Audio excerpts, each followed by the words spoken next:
Welcome to Turmeric and Tequila with your host, Kristen Olson. Questioning a better way, one gracefully disruptive conversation at a time.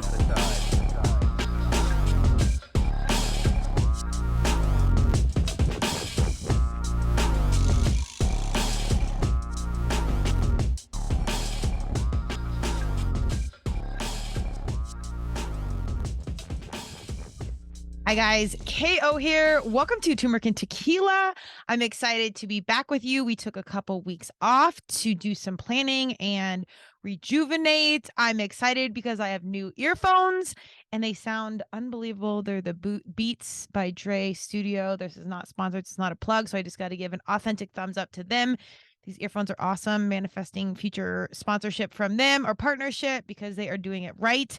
But today we're going to jump in. It's May. It's Mental Health Awareness Month, and we are hearing about all things loneliness all over the place. So I really want to jump in right away and just start talking about what loneliness is, who it affects. Let's break down some statistics and what we can do about it. At this point, the United States is considering loneliness a really serious problem. It's an epidemic, and we're still navigating so many things around brain health, mental health, how we work as a society. We're still coming off COVID and reeling in the impact and effects from being isolated and away from the people we loved and just our everyday routines. So I think loneliness, the more we use our phones and the more we get disconnected from community, I think the more loneliness will continue to be on the rise. So we really need to have it as a relevant, prevalent conversation that's continuing, because there is really a lot of things you can do that are pretty simple that can combat loneliness. And as a human, you will experience this at one point in time. And again, as we're kind of getting more and more disconnected from community because we can do things digital, all the takeoff from artificial intelligence and, chat GPT and all these things. We don't really need each other as much as we once did. So it's time to lean back in and get back to some old school things that were really good for us that we just did because we didn't have cell phones. And they were good for our mental health and wellness. And if anybody knows the Blue Zones, I'm a super fan of that study. Basically, it's a group of people that went and studied where the most centurions, people that lived to be 100, lived the longest and lived well, like really had a quality in life. And there's like 8 different pillars on what they said were the things that allowed them to live the longest and live happily. And one of those major things was community. So we really do need each other. There's a plethora of science behind it. We're not going to go into that today. I'm going to break down some stats from this group called the Campaign to End Loneliness. I'll put this article up when I post the podcast. It's really great. They're really intentional about ending loneliness and creating cultivating conversations around it. It's a great resource. And they talk about a lot that's international, like in the UK and whatnot, which is awesome because I think you can apply these anywhere. But then I will break down what the CDC, our Center for Disease Control in America, how it, labels loneliness, and then just some really quick, easy things that you can do to combat loneliness and have these in your back pocket. Even if you're not feeling lonely right now or whatever, you might know somebody that is feeling lonely, but at some point in your life, you will feel this. So it's always good to have these tools in your back pocket in general. So let's jump in. Again, this is the Campaign to End Loneliness. They've got a bunch of great stuff going on. I really highly suggest you check out this article, but this is facts and statistics about loneliness. Loneliness is seen by many as one of the largest health concerns we face. The latest facts and statistics about loneliness help us to understand more about the risk factors and the impact it can have on different areas of our lives. By increasing the evidence base, we can help to inform policy and practices to address loneliness. So let's define loneliness first and foremost. The definition of loneliness that we use is loneliness is a subjective, unwelcome feeling or lack of or loss of companionship, which happens when there is a mismatch between the quality and the quantity of the social relationships that we have and those that we want. And this is Perlman and Peplau, 1981. That's the reference. This definition refers to the cognitive discrepancy theory, where loneliness is regarded as a discrepancy between the desired and achieved levels of quality and quantity of social relationships. Different types of loneliness. There are different types of loneliness: emotional and social and existential loneliness. We're going to break those down. Emotional loneliness is the absence of a significant other with whom a close attachment or meaningful relationship existed, a partner or a close friend. Social loneliness is the lack of a wider social network of friends, neighbors, or colleagues. Existential loneliness is described as our universal aspect of the human condition, which expresses the separateness of the persons from others. Loneliness can be a transient feeling that comes and goes. It can also be situational. For an example, only occurring at certain times like Sundays, bank holidays, or Christmas. Or loneliness can be chronic. This means someone feels lonely all or most of the time. Loneliness can also be characterized by its intensity, or how strongly it is felt, which can change from moment to moment and over different durations of time. So we will go into each of these, and I just want to keep a reminder. This article, in the CDC, does talk a lot about individuals and people that live alone or that aren't in a serious relationship. But a lot of times, loneliness, and there's other data on this, can happen when you have, you're married and you have a family of five, or you're the CEO of a top company, or you manage parades and you're literally around a million humans at one time. You can still feel completely isolated, alone, even if you're in a significant relationship, even if if you have a large family or lots of friends. This isn't just for, single people or people that get social anxiety or anything like that. It can be anywhere. And a lot of us, everyone, I think at one point, if you're over 30, you've been in a relationship where you have felt alone, and that's when it's time to go and get on with it. But it's not like this stereotypical, like, being alone is loneliness. And there's actually a bunch of great stuff out there that's being alone versus loneliness, but we're going to stay on task for this one today. So a lot of this, I would always revert to number one, going back to your core values. We're going to have a lot coming out that on more about those on Turmeric and Tequila as we further focus on mental health and wellness.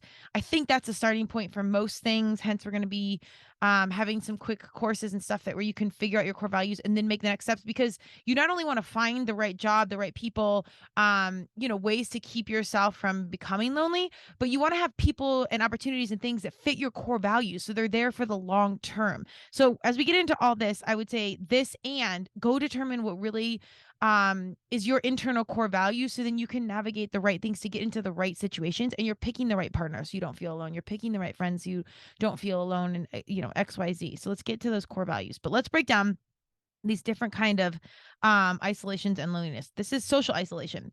Loneliness is linked to loneliness is linked to social isolation, but is not the same thing. Isolation is an objective state whereby the number of contacts a person has can be counted. One way of describing this distinction is that you can be lonely in a crowded room, but you will not be socially isolated.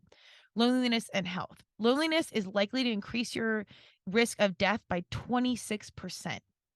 And this is cited by Holt-Lunstad in 2015. Again, I will post all of these, but these statistics are astounding. Loneliness, living alone, or poor social connections are as bad for your health as smoking 15 cigarettes a day. Loneliness is worse for you than obesity. Loneliness and social isolation are associated with increased risk of developing coronary heart disease and stroke. Loneliness increases the risk of high blood pressure. Loneliness with severe depression is associated with early mortality, and loneliness is a risk factor for depression in later life. Loneliness and social isolation put individuals at greater risk of cognitive decline and dementia. Loneliness and older people. Let's break this down. The number of people over 50 experiencing loneliness is set to reach 2 million by 2025, 2026. This compares to around 1.4 million in 2016 to 2017, a 49% increase in 10 years. 500,000 older people go at least 5 or 6 days a week without seeing or speaking to anyone. That one really blew my mind. So this is a casual reminder. Grandparents, older friends, even just people on the street or at the grocery store, if they're elderly or whatever, just in general, be a good person regardless of age. But I think this is good to have in the back of our mind. If you see someone that is, I don't know, over 40, we can get into a whole age conversation here, but that's quote unquote elderly, go out of your way to say hello. You look nice, pay a compliment, like, just engage with our elders, because it's really critical. And to think that this stat, that's a 49% increase in 10 years of loneliness, more than likely that person will appreciate that, however small it feels, that interaction more than you know. And not to be dramatic, but it quite literally could save their life, just a moment of kindness. So have that as a major takeaway in this conversation as we carry on throughout the rest of this podcast. And that's 5 to 6 days a week by yourself, not talking to anyone. That truly blows my mind. Well over half, 59% of those aged 85 and over And 38% of those aged 75 to 84 live alone. So again, it's a lot of people living alone, and then they don't have a lot, they're retired, they don't have community elsewhere. Find a way in social situations or just casual passing to reach out. I know that's small, but I do think it's big. These stats are just too huge to ignore. 2/5 of all older people, about 3.9 million, say the television is their main company. Ugh, man. Social media, KO Alliance obviously is marketing and branding. We started the podcast to disrupt some of the smoke and mirrors out there because of social media and TV and all the things they're selling us. So to think that that's, most people, elder people's main companion, we got to find a way to insert ourselves into our elders' lives. So do what you can. Even if you're a male person and you're delivering the mail, hey, how are you? If you're passing down the street, whatever, call your grandma and grandpa, do what you got to do, find a way. Because also remember, at one point we will be the elderly generation. Many of you might think I'm part of the elderly generation right now. Today at CrossFit, I felt that way. So I'm with you, all the generations. Okay, jumping back in. Using longitudinal studies on loneliness in the UK from the past 70 years, Professor Christina Victor has shown that the percentage of older people experiencing chronic loneliness has remained broadly static since 1940s, with 6 to 13% of people over the age of 65 reporting that they feel lonely, or some or most of the time. This study is where the commonly used 10% of older people are lonely statistic is drawn from taking 10% of an average. So that gets a little diluted there, but that's pretty significant. But I mean, it sounds like they haven't increased in loneliness, so that is good. I don't know that that's the same for America. Longitudinal studies also show a rise in the number of people aged over 65 who feel lonely. Sometimes, in quotes, Victor says that this increase could be as much as from 19% to 38% over the past 6 decades. So, in general, it's increasing and it's significant. Loneliness and people of all ages. So this is everybody. And this is coming from 2013, most of this, but even if it's within the past 10 years, these stats are alarming. So I'm guessing 2023 in this day and age, or whatever you're listening to this, it's even more significant. So this is something really we need to lean into. In total, 45% of adults feel occasionally, sometimes, or often lonely in England. This equates to 25 million people. In 2016 and 17, there were 5% of adults aged 16 years or older in England reporting feeling lonely often or always. That's 1 in 20 adults. Furthermore, 16% of adults reported feeling lonely sometimes and 24% occasionally. Research commissioned by the Eden Project Initiative, the big launch that found disconnected communities could be costing the UK economy over 32 billion every single year. Characteristics of people who are more likely to experience loneliness include those who are widowed, those with poor health, and those with long-term illness or disability. 43.45% of the group reporting bad or very bad health are often or always lonely. Loneliness and gender. According to the ONS, women reported feeling lonely more frequently than men. They were significantly more likely than men to report feeling lonely as often or always. Some of the time and occasionally, and were much less likely than men to say they never felt lonely. While higher percentages of older women reported loneliness compared to men, a greater number of older men 50 plus report moderate to high levels of social isolation. 14% of older men experiencing moderate to high social isolation compared to 11% of women. Loneliness and families. A survey by Action for Children found that 43% of 17 to 25-year-olds who used their service had experienced problems with loneliness, and that of this same group, less than half said they felt loved. Woof. Action for Children have also reported 24% of parents surveyed said they were always or often lonely. So I think this might be the most significant piece of this data. This is Action for Children. So these are kiddos, 43% that said they've experienced problems with loneliness. And over half says 43% of 17 to 25-year-olds experience loneliness. And then over half of them said they never felt loved.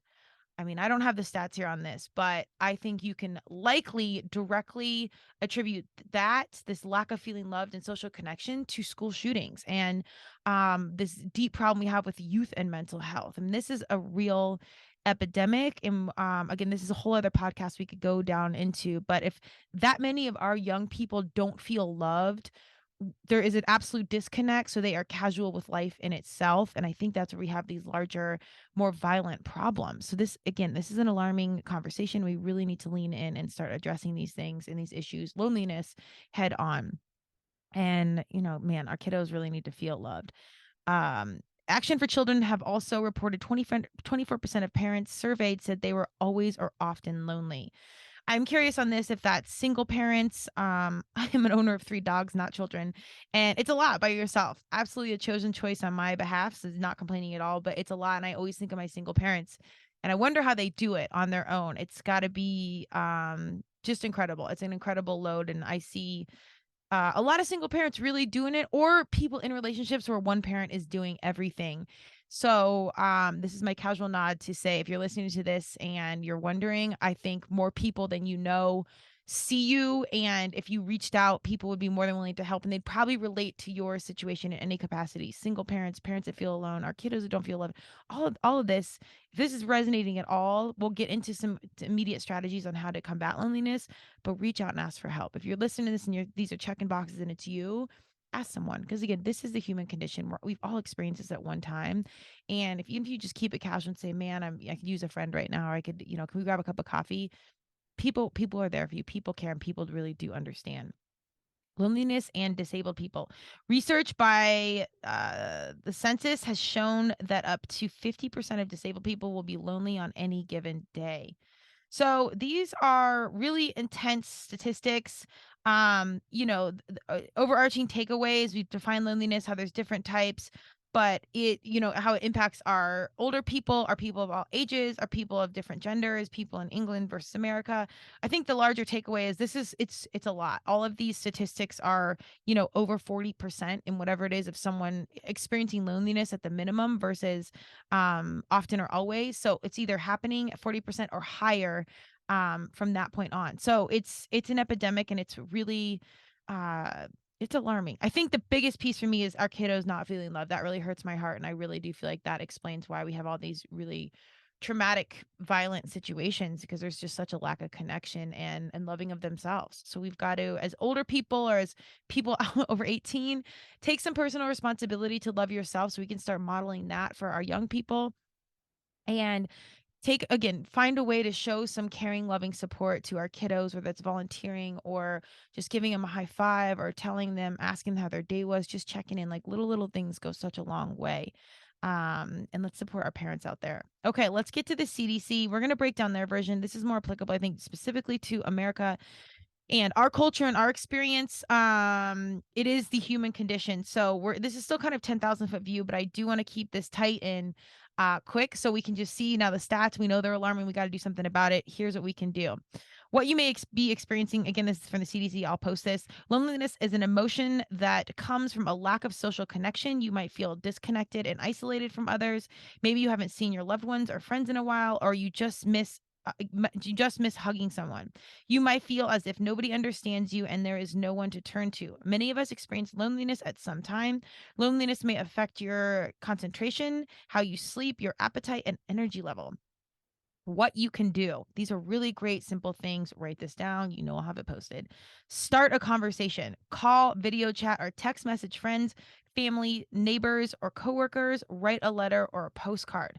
I think this is great. Just a simple text is amazing. And again, you don't always have to divulge into the details of things. Just ask for a friend, ask for an ear, just say, can we have a quick convo? Keep it simple and then let the doors open from there. And I guarantee you, the more open you are, the more open the person that's listening to you will be, and they will be able to relate to your situation in some capacity, or loneliness at minimum.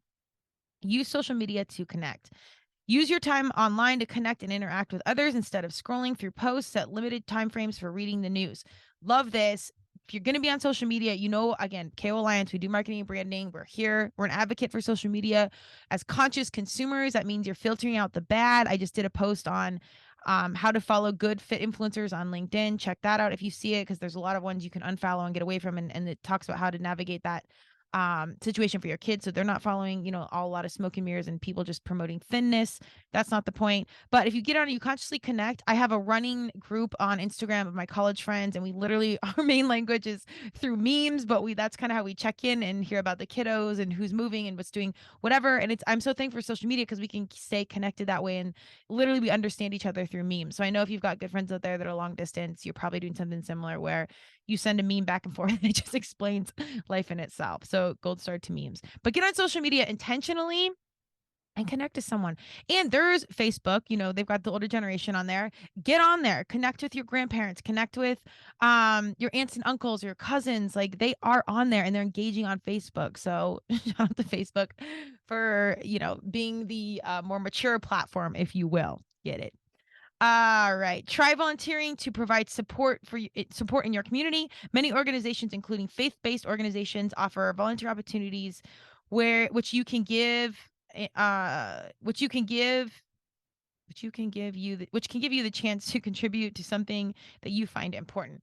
This is awesome. I try to volunteer at minimum once a month. I'm so lucky that my fitness family does a lot of 501c3 nonprofit stuff. So I get involved with the people that I work out with, whatever they have going on to support their cause. And every time I volunteered, it's kind of hard to squeeze something in: business, dogs, training, whatever. But every time I walk away, I feel like some part of me is healed. I feel like I've contributed. I feel like I'm a part of society. I feel like I've done the right thing. There are so many things around volunteering that I cannot suggest enough. If you are in a dark place and you don't feel like doing something or no one understands you, go volunteer. I've done a couple, like at women's shelters, giving out shoes and stuff. Shout out to Holy Kicks. They're amazing. And every time I walk away, and you're showing up for them, but it's 100% helping me. 100%. I honestly feel like whatever we're giving away, I'm getting that times 10 out of it. And every time I go, I forget like how healing it is.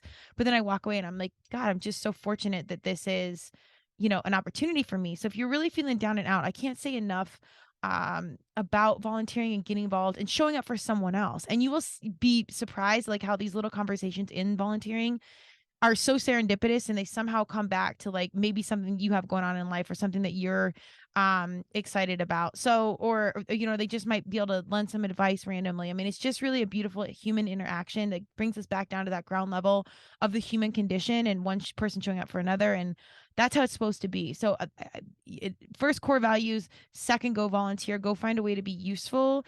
And you just immediately feel how much bigger this world is than you, and that you're going to pull through. There's people out there, there's big things going on, and we're all here for a reason. I think it's just such a good stepping stone to pull out of loneliness, or just to maintain mental health and community in general. It's always a positive experience for me, even when it's like really tough situations to go into and you see a lot of how society has failed some of our fellow humans. You're still showing up from, and you in that moment you can be there for another person, and it's magic. Practice self-compassion and self-care.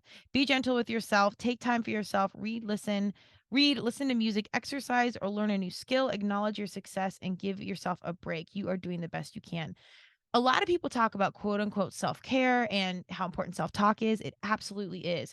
I have a practice running with some of my fitness friends because we always have stuff to do and we're constantly thinking of all the things we didn't get that done that day. So I've consciously every single day tried to take a mental note of things that I did get done that day and shift the narrative, because entrepreneur training, we all have these things and these narratives that we carry where it's never really enough, especially high achievers, varsity humans. It's never enough. And that's part of the problem. We've got to pull back, take a moment each day and acknowledge everything you did get done. I don't care if it's you went for a walk, you walked the dogs, you took out the trash, you brushed your hair, even if it's small things. It's just one of those days where you can't give yourself a gold star for whatever it is you did do. Get for the give it up to yourself, and really be mindful. Disrupt that negative talk to yourself. There's a great trick by Mel Robbins. Where you've got this running loop of negative self-talk, stop, count back from 5, take a deep breath, and then let it go. Because you can't consciously think and count. It's it's late in the day. I can't remember the science, but the frontal cortex of your brain can't think and count down, so it shuts one thing off. So when in doubt and you want to end the loop, start counting down from 5 and do it as many times as you can, or you need to kind of disrupt that negative talk, and then have some positive thoughts. Think about the stuff you did get done. Think about the things you appreciate, you're grateful for. Just change that narrative and that thinking and get it back on the right track. I do think the self-care in the self-talk is huge, but then taking time to find something that brings you joy. I know that's a little cliche at this point, but if it's listening to music, if it's going for a walk, if it's drawing or coloring or getting creative, which for us humans, most of the time it is, go pet your dog. I think it's huge. And then finally, my suggestion again, core values, go volunteer, go move some blood. Once you start to move blood in your body, go for a walk. You don't have to do some big strenuous, CrossFit time workout, whatever. Just go move blood. And that in itself will move your system and will shift your hormones. Like get stuff moving in your body, and that is magic. It'll really help move and heal and facilitate well, you quite literally moving in the right direction, but you changing your mood and changing your outlook just by going to move. So go for a walk. So, okay, this continues on to the list. Seek help from a professional if your loneliness becomes overwhelming or feels unmanageable. Talk to your doctor about how you're feeling. Find mental health services, and there's a mental health link on here. And this is what the good news about mental health, I think, especially for our people under 40, is becoming more and more socially acceptable. And people will talk about their therapist, talk about who they go see. And finding a good therapist is like finding a good coach in athletics and sports. So it's not like you just call and you go find the right coach and then boom, you're getting a lacrosse scholarship going to college. You got to find the right coaches that fit with you physically, mentally, workouts, lacrosse, training, whatever. Find the right personality that fits for you. Maybe you want someone, if you're a former veteran, you would want a veteran, male over 40 that's done X, Y, and Z. Like you can get really, really specific, but feel free to kind of interview these therapists and see if intentionally jive and if it really is a fit. Because if it's not, don't waste your time or their time. There's thousands, millions, whatever therapists out there. Go find the right ones. And then if you have insurance, you can go on there, and many of them, like Talkspace, I can't think of them offhand, but they're on your insurance. You go on there and you can call different numbers and your insurance will likely cover those fees. So I think if it's $150, a lot of them are like 25 per session. So it's super affordable. In addition, there's tons of free resources out there. And at bare minimum, just go talk to a friend. If this does get to a level where you really need a professional, that's fine. Even ask a friend, who do you go see? Who would you suggest? What else is out there? What did you do? For anyone that's, religious, go to church. See what people at your church or things that, you're like-minded humans, maybe that your church is your fitness like me. Go see what so if you've got like a little bit of your community and they're similar to you, go ask people, who are you going to talk to? Do you see a therapist? Do you talk to anyone? And people, if it's, I think sometimes that's a little bit of a touchy subject, but if you can do it at the right time, maybe it's not in front of the group or whatever, and just say, can I ask you an honest question? Have you ever done therapy? Whatever. People will be honest and they'll tell you. And if not, that's okay. The worst, if you answer and you're just curious, whatever. But have that conversation, especially as things are starting to take a turn.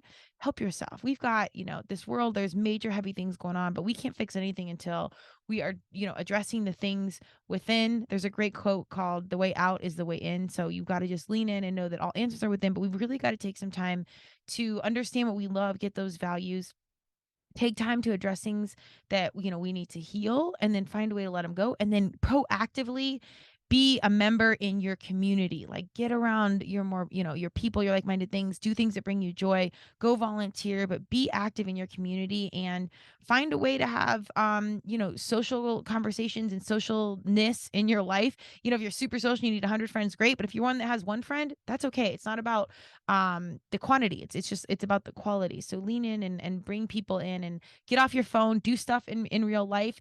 Even in passing, please extend some kindness and grace to our elders. I don't know that I love that word, but we're going to go off the article here and just say, hey, how are you? How's your day? I love your dog. Great pants, whatever. Like give a compliment, find a way to engage. Just let them in that moment feel seen and feel heard and feel appreciated. And I swear you just might save somebody's life. So these tiny, tiny moments. I can think for me, my loneliness isn't, about living alone or lack of relationships or anything like serious relationships. To me, it's more of, as an entrepreneur, my business is so unique and my agenda is so unique. My narrative is like, oh, other entrepreneurs, they kind of get it, but they're so busy. I don't want to throw things on them. But anytime I've reached out for like business help or advice or saying, God, do you know what to do this? Like I've never done this before or whatever. And my space is constantly, navigating and changing. People have been so helpful, and it's facilitated our relationship on a deeper level, and we've become strategic partners in some capacity. It's been a really rewarding experience. So sometimes when you're going down a road and you're just feeling like you're alone and you're not, you got to figure this out, that could really lead you to something great on the other side. So lean in, ask, reach out, and even if it's just a small step in the right direction. And on the flip side, if you're not lonely, keep some grace in your back pocket, because at some point you will experience this emotion, and be there for people that, be able to read the room and see some signs of people that might be needing a hand or needing an ear, and, like give them some grace and ask them how they are and what they're doing. So, real easy things. These are from the CDC. So real quick, I'll recap on what you can do right now to combat loneliness. Start a conversation, use social media intentionally, try to volunteer or support your community, practice self-care and compassion, and then if need be, go ask or seek out some professional help. My personal list to that is go find your core values, understand what is important to you, and then seek communities, volunteer opportunities, whatever, through those core values. Treat yourself kindly, monitor that self-talk, and then go volunteer. That's my second most important one. Just go get out there, go volunteer something, whatever it is, even if it's quick for an hour, just go do it. And third for me would be exercise. Go for a walk. Just start, when in doubt, walk it out or work it out. Go move blood and then make a decision. Don't make any big decision when you're feeling a type of way. Go for a walk, get some clarity, move some blood, talk to a friend, do what you got to do. And then, move that blood and see what else we can do here to kind of keep ourselves in check and checking in with our mental health. So these are simple, really easy things. Let's keep the conversation going. And again, don't stereotype loneliness as just people that live alone or single or whatever.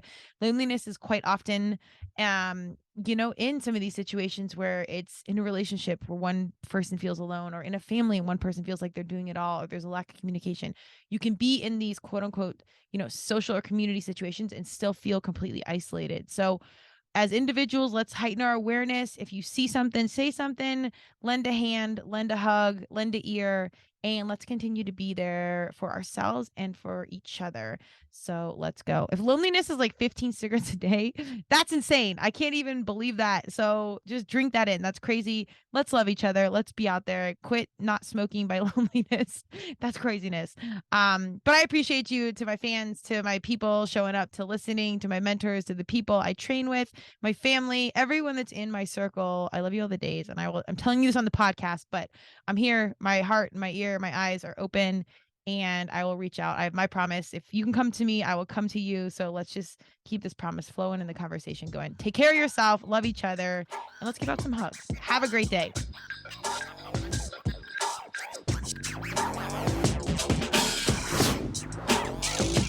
Thank you for joining Turmeric and Tequila with your host, Kristen Olson. Tune in next time, and don't forget to subscribe on Apple, Google Podcasts, Spotify, or wherever you listen.